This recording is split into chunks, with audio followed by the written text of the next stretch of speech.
Hello दोस्तों, मेरा नाम है कपिल कुमार सिंह। हम पढ़ रहे थे vapour compression refrigeration system.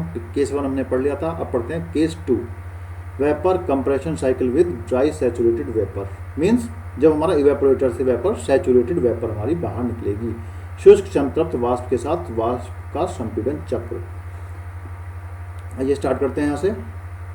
Compression process में संपीड़क में प्रवेश करने से पूर्व रेफ्रिजरेंट शुष्क एवं संतृप्त वाष्प के रूप में कम दाब तथा कम ताप पर होता है। प्रक्रम में एंट्रोपी नियत रहती है। इसमें यहाँ से बाहर निकलेगा इवेपोरेटर से, तो यहाँ पर शुष्क और संतृप्त कंप्रेसर में प्रवेश करेगा। संपीड़क से बाहर निकलते समय अतितप्त अवस्था में होगा और दाब व ताप दोनों बिंदु 2 तक बढ़ते हैं। कहाँ तक बढ़ेंगे दाब और ताप? दोनों बिंदु 2 तक ये बढ़ेंगे। यहाँ सर 1 से 2, 1 पे आ गया, यहाँ पर सैचुरेटेड संतृप्त अवस्था है वाष्प की। 1 से 2 पर सुपर हीट हुआ। सुपर हीट होने के बाद में यहाँ से 2 बिंदु पर कंप्रेसर से बाहर निकला। ऐसे यहाँ पर देखते हैं 1 पर सैचुरेटेड कंडीशन है, 2 तक बढ़ेगी, 2 पर ये बाहर निकलेगा। तो W कितना होगा हमारा? W होगा हमारा H2 minus H1, H2 minus H1 कितना होगा। अब संघनित्र प्रक्रम में कंडेंसेशन में अतितप्त वाष्प संपीड़क से बाहर निकलकर संघनित्र में प्रवेश करती है। संघनित्र में स्थिर दाब तथा स्थिर ताप पर कंडेंसेशन होता है तथा रेफ्रिजरेंट गुप्त ऊष्मा को रिलीज करता है, जिससे रेफ्रिजरेंट वाष्प अवस्था से द्रव अवस्था में परिवर्तित हो जाता है एवं संघनित्र से रेफ्रिजरेंट बिंदु 3 पर बाहर निकलेगा। कहाँ पर निकलेगा रेफ्रिजरेंट बाहर? बिंदु 3 पर। बिंदु 3 कहाँ पर है? यहाँ पर बिंदु 3 ये रहा। तो यहाँ पर देखते हैं 2 से कंडेंसर में एंटर हुआ, 3 पर बाहर निकला। 2 से 3 पर इसने गुप्त ऊष्मा के रूप में हीट रिलीज की है। 2' to 3 गुप्त ऊष्मा के रूप में होगा और 2 से 2' में अतितप्त अवस्था में है, तो पहले सेंसिबल हीट के रूप में बाहर 2 से 2' पे आएगा, फिर 2' से 3 पर लेटेंट हीट पे होगा यहाँ पर, और यहाँ से 2 से 3 पर कांस्टेंट प्रेशर होगा। तो यहाँ से प्रक्रम के दौरान स्थानांतरित की गई ऊष्मा कितनी है? यहाँ से H2 minus H3, H2 minus H3। Next हमारे पास प्रोसेसेस हैं प्रसार, एक्सपेंशन प्रोसेस एंड इवेपोरेशन और वेपोराइजेशन प्रोसेस। इस प्रक्रम में रेफ्रिजरेंट का प्रसार किया जाता है, जिसके लिए एक्सपेंशन वाल्व या थ्रोटलिंग वाल्व का प्रयोग किया जाता है, जिसे थ्रोटलिंग प्रोसेस कहते हैं। प्रसार होने के कारण दाब तथा ताप दोनों पर बिंदु 4 तक घटते हैं। इस प्रक्रम में न ऊष्मा का आदान होता है, न ऊष्मा का प्रदान होता है। ऊष्मा का आदान प्रदान नहीं होता है। रेफ्रिजरेंट बिंदु 4 पर बाहर निकलता है। तो H3 इज इक्वल टू कितना होगा यहाँ पर? H3 और H4 दोनों एक ही बिंदु पर हैं, दोनों बराबर होंगे। H3 और H4 बराबर होंगे। अब वाष्पीकरण में यहाँ पर हीट, स्थिर दाब और स्थिर ताप होंगे। गुप्त ऊष्मा को इवेपोरेटर में रेफ्रिजरेंट गुप्त ऊष्मा को ग्रहण करेगा, गुप्त ऊष्मा को लेकर आगे प्रोसेस कर देगा और बिंदु 1 पर बाहर निकलेगा। तो इस प्रक्रम में अवशोषित ऊष्मा को रेफ्रिजरेंट प्रभाव कहते हैं। RE कितना होगा refrigerating effect? H1 minus H4, H1 minus H4 इतना डिफरेंस यहाँ से H1 माइनस H4 ये डिफरेंस आ जाएगा रेफ्रिजरेटिंग इफेक्ट। COP रेफ्रिजरेटिंग प्रभाव डिवाइडेड बाई रेफ्रिजरेशन कार्य। तो COP is equal to H1 minus H4 divided by H2 minus H1। ये होती है इसकी रेफ्रिजरेशन की COP। कौन सी कंडीशन में? ड्राई सैचुरेटेड वेपर में।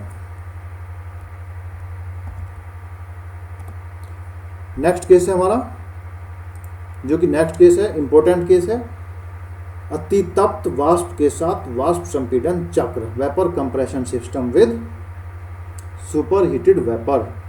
यहाँ से वेपर्स बाहर निकलेंगी। यहाँ से देखिए 1' पे वेपर बाहर निकली है और कंप्रेसर में 1 पे प्रवेश किया गया है।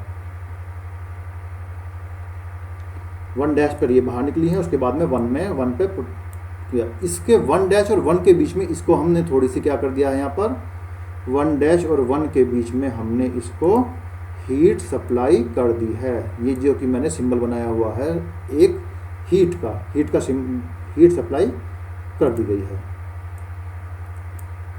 हीट सप्लाई करने के बाद में ये बाहर निकलेगा यहाँ से। 1 से 1 में हीट सप्लाई हुई है, 1 से 1 में हीट एंथैल्पी बढ़ी है, एंट्रोपी बढ़ी है। आइए देखते हैं।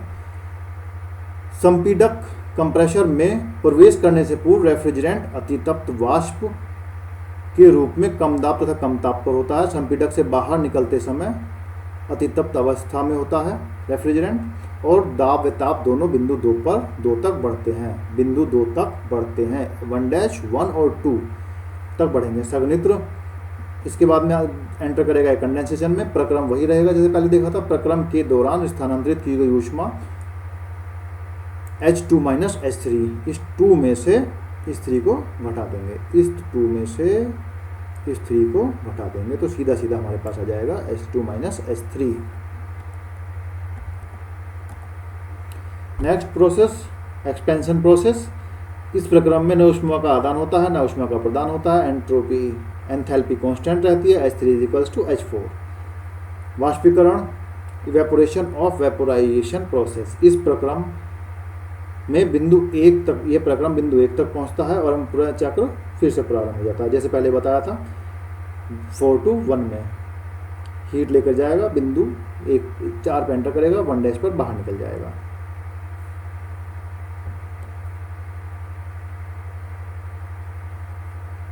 इस प्रक्रम में अवशोषित की गई ऊष्मा कितना होगा? H1 - H4।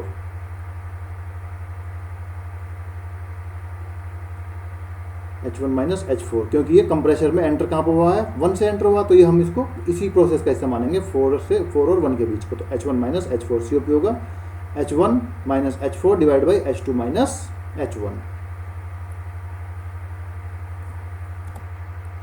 Now thank you. चलो थैंक यू से पहले एक चीज़ और बता देता हूँ यहाँ पर।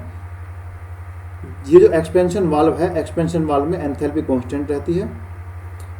इसमें जो एंट्री करेगा उसमें टेम्परेचर और प्रेशर घटेंगे, जिसके कारण इसका एक्सपेंशन होगा। एक्सपेंशन होने के कारण टेम्परेचर और प्रेशर घटेंगे। इसकी लेंथ इसी हिसाब से डिजाइन रहती है जिससे कि ये पर्टिकुलर टेम्परेचर पर ही बाहर निकले। अगर इसकी लेंथ हमने के साथ छेड़छाड़ की, लेंथ इसकी हमने बढ़ा दी, तो यहाँ पे टेम्परेचर इतना कम ना हो जाए कि रेफ्रिजरेंट इसके अंदर ही जम जाए और पूरी साइकिल ही चोक हो जाए। इसलिए हम इसकी एक्सपेंशन वाल्व इंपॉर्टेंट होता है, क्योंकि टेम्परेचर और प्रेशर को कम कर देता है। अगर इसके साथ छेड़छाड़ की जाएगी तो ये गड़बड़ कर देता है सिस्टम को।